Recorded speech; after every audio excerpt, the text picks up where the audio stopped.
HK. ಪಾಟೀಲರಿಗೆ ಸಚಿವ ಸ್ಥಾನ ನೀಡದೆ ಹೋದರೆ ಸಾಮೂಹಿಕ ಕಾಂಗ್ರೆಸ್ ಪಕ್ಷಕ್ಕೆ ರಾಜೀನಾಮೆ. ಉಮರ್ ಫಾರೂಕ್ ಹುಬ್ಬಳ್ಳಿ ಆಕ್ರೋಶ.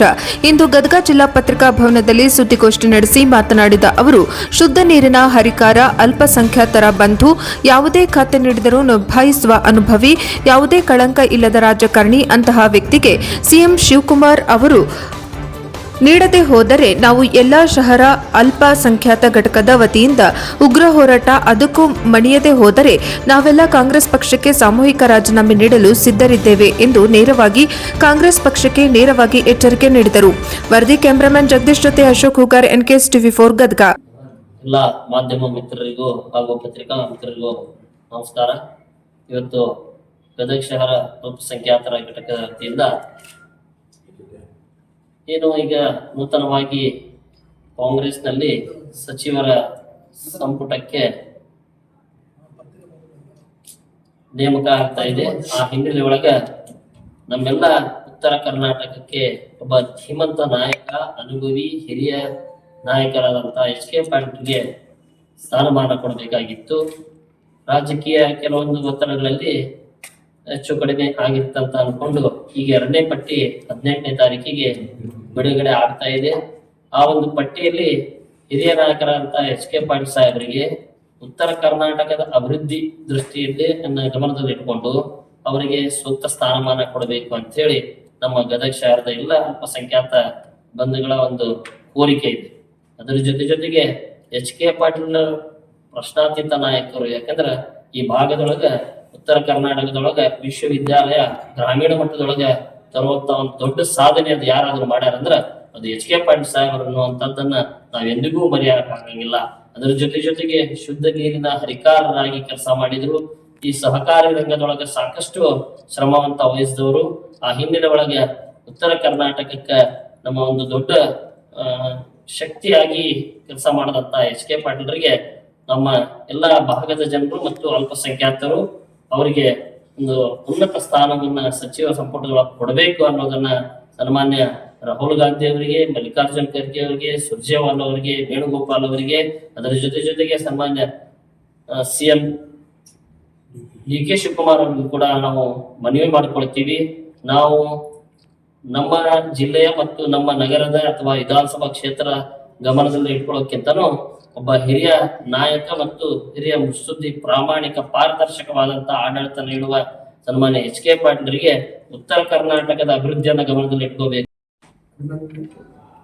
ಹಾಗೂ ಎಚ್.ಕೆ. ಪಾಟೀಲ್ ಸಾಹೇಬರಿಗೆ ಏನ ಸುಸ್ತ ಸ್ಥಾನಮಾನ ಏನು ಇವತ್ತು ಹೈಕಮಾಂಡ್ನವರು KPCCದವರು ಏನು ಕಡೆಗಣಿಸಿದ್ದಾರೆ. ಅವರಿಗೆ ನಾನು ಮನವಿ ಮಾಡ್ತೀನಿ, ಅಂತ ನಾಯಕರು ಸಿಗುದು ಬಹಳ ಕಮ್ಮಿ. ಯಾಕ ಸಾಕಷ್ಟು ಅನುಭವ ಇದ್ದವರು ಎಚ್.ಕೆ. ಪಾಟೀಲ್ ಸಾಹೇಬರು ಹಲವೊಂದು ಖಾತೆ ಕೊಟ್ಟರು, ನಿಭಾಯಿತ ಶಕ್ತಿ. ಮೊನ್ನೆ ಕೋವಿಡ್ ಒಳಗ ಎಚ್.ಕೆ. ಪಾಟೀಲರು ಆಕ್ಸಿಜನ್ ಕಮ್ಮಿ ಬಿದ್ದಾಗ ಮಹಾರಾಷ್ಟ್ರದಿಂದ ತರಿಸಿ ಆ ಟೈಮ್ದಾಗ ಎಷ್ಟೋ ಮಂದಿಗೆ ಸಹಾಯ ಮಾಡಿದರು. ಮತ್ತು NDT ಒಳಗ ಎಷ್ಟೋ ಒಂದು ದವಾಖಾನಿನ ಮಾಡಿಬಿಟ್ರು. ಅಂತ ನಾಯಕರು ಯಾವುದೋ ಒಂದು ಇರ್ಬೇಕಂದ್ರೆ ಬಡವರ ಬಗ್ಗೆ ಅಂದ್ರೆ ಎಚ್.ಕೆ. ಪಾಟೀಲ್ ಧರ್ವಂದು ನೋಡ್ರಿ. ಇವತ್ತು ಯಾವುದೋ ಒಂದು ಏರಿಯಾಕ್ಕೆ ಹೋದ್ರೆ ನಿಮ್ಮ ಆಶ್ರಮ ಮನೆ ಕಾಣ್ತಾವ, ಅಂತ ಮನೆ ಕಡ್ದವ್ರು ಎಚ್.ಕೆ. ಪಾಟೀಲ್ ಸಾಹೇಬರು. ಅದಕ್ಕೆ ಅವ್ರಿಗೆ ಯಾವುದೋ ಒಂದು ಖಾತೆ ಕೊಡ್ರಿ, ನಿಭಾವಂತ ಶಕ್ತಿ ಅವ್ರ ಕಡೆ ಐತಿ. ಅವರು ಕೋವಿಡ್ದಾಗ ಮಾಡುವಂಥ ಕೆಲಸ ಇವತ್ತು ಯಾರು ಮಾಡಿಲ್ಲ. ಎಷ್ಟು ಮಿನಿಸ್ಟರ್ ಇದ್ರು ಮಾಡಿಲ್ಲ, ಯಾರು ಇದ್ರು ಮಾಡಿಲ್ಲ. ಎಚ್.ಕೆ. ಪಾಟೀಲ್ ಅವ್ರು ಮಾರ್ಕ್ ತೋರಿಸಿದ್ದಾರೆ. ಅದಕ್ಕೆ ನಮ್ಮ ಹೈಕಮಾಂಡ್ಗೆ, KPCCದವ್ರಿಗೆ ಕೈ ಮುಗಿದು ಕೇಳ್ತೀವಿ, ನಾವು ಎಚ್.ಕೆ. ಪಾಟೀಲ್ ಸಾಹೇಬ್ಗೆ ಸ್ಥಾನಮಾನ ಕೊಡ್ರಿ ಅಂತ ಹೇಳಿ ನಾವು ಕೇಳ್ತೀವಿ. ಇಲ್ಲಿಕರ ಮುಂದಿನವರೆಗೆ ನಾವೆಲ್ಲರೂ ಸಮಯಕ್ಕೆ ರಾಜೀನಾಮೆ ಕೊಡ್ಬೇಕಂತ ನಿರ್ಧಾರ ಮಾಡ್ಬಿಟ್ಟಿವಿ. ಶಹರ ಅಧ್ಯಕ್ಷರು ಹಾಗೂ ಎಲ್ಲರಿಗೆ ಅಭಿನಂದನೆ. ಈ ಇವತ್ತೇ ನಮ್ಮ ಎಚ್.ಕೆ. ಪಾಟೀಲ್ ಸಾಹೇಬರಿಗೆ ಏನು ಒಂದು ಸ್ಥಾನ ತಪ್ಪಿದ್ದಕ್ಕಲ್ಲ, ಆ ಸ್ಥಾನ ಫಸ್ಟ್ ಇದ್ರಾಗ ನಾವು ಕೊಡ್ಬೇಕಾಗಿತ್ತು. ಅದು ಅವರು ತಪ್ಪಿಸಿ ಮತ್ತೆ ನೆಕ್ಸ್ಟ್ ಅಂತ ಹೇಳ್ಬಾರ್ದು. ಯಾಕಂದ್ರೆ ಅವ್ರು ಮಾಡಿದಂತ ನೋಡ್ರಿ ಇವತ್ತೆಲ್ಲರೂ ಜಾತ್ಯತೀತವಾಗಿ ನಾನು ನೀವು ಯಾರು ಅಲ್ಲ ಅನ್ನಂಗಿದ್ದು ಎಲ್ಲರೂ ಕೂಡಿ ಇವತ್ತು ಬಂದು ನಮ್ಮ ಎಚ್ ಕೆ ಪಾಟೀಲ್ ಸಾಹೇಬ್ರಿಗೆ ಆ ಸ್ಥಾನ ಕೊಡ್ಲಿ, ಆ ಸ್ಥಾನಕ್ಕೆ ಅವರು ಸೂಕ್ತವಾದ ವ್ಯಕ್ತಿ ಅಂತ ಹೇಳ್ತಾರೆ.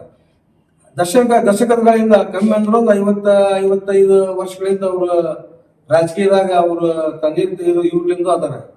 ಆದ್ರೆ ಯಾವುದೂ ಒಂದು ಕಪ್ಪು ಚಿಕ್ಕಿ ಎಕ್ದಮ್ ವೈಟ್ ಮನುಷ್ಯ ಅಂತ ಹೇಳಿದ್ರೆ ಗದಗ ಇದು ನಮ್ಮ ರಾಜ್ಯಕ್ಕಲ್ಲ ರಾಷ್ಟ್ರಕ್ಕ ಯಾರು ಒಂದು ವ್ಯಕ್ತಿ ಅದಾರ ಅಂತ ಅದು ನಮ್ಮ ಎಚ್ ಕೆ ಪಾಟೀಲ್ ಸಾಹೇಬ್.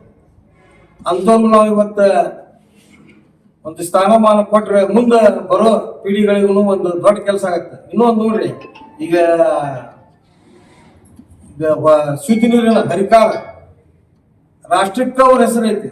ಆಮೇಲೆ ಮಳೆ ಬರ್ಲಾರ್ದಾಗ ಮೂಡು ಬಿತ್ತನೆ ಗದಗ ಜಿಲ್ಲಾದಲ್ಲ ಕರ್ನಾಟಕದಾಗ ಮೂಡು ಬಿತ್ತನೆ ಮಾಡಿ ಅವ್ರು ತೋರಿಸಿದ್ರೆ ಅದರಿಂದ ಮತ್ ಮುಂದೆ ಜನರಿಗೆ ಎಷ್ಟು ಉಪಯೋಗ ಆಗುತ್ತೆ ಅನ್ನೋದು.